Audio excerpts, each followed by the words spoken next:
Hi everyone, this is Lara Hammock from the Marble Jar channel. And in today's video, I will share 3 tips for connecting with your older relatives to learn more about them, create a closer relationship, and fill in some of your family history.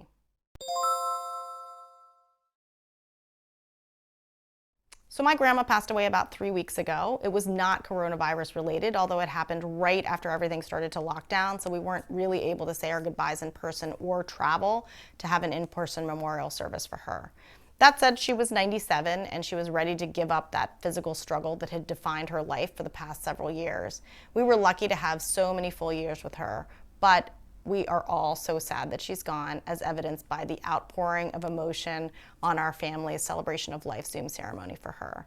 So this video isn't about my grandma specifically, but her passing has reminded me to share 3 things that I thought were really important in my relationship with her over the last 10 years. First, regular calls.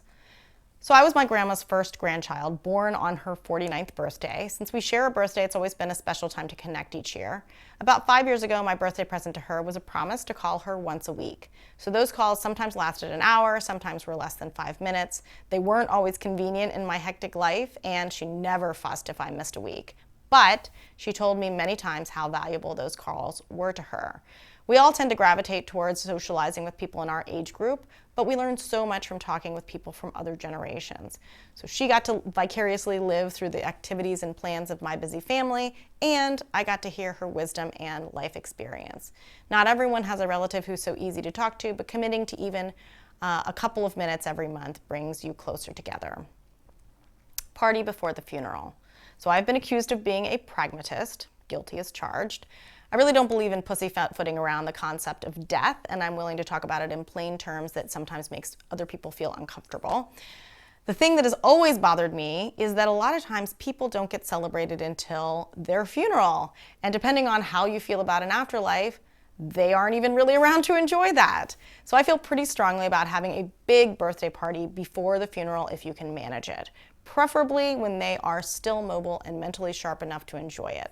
So we threw my husband's grandmother a small family party for her 85th birthday, and since she died several years later, I'm glad we didn't wait until she turned 90. For my grandma, we threw a big shindig for her 90th, and it ended up being an important event for all of us.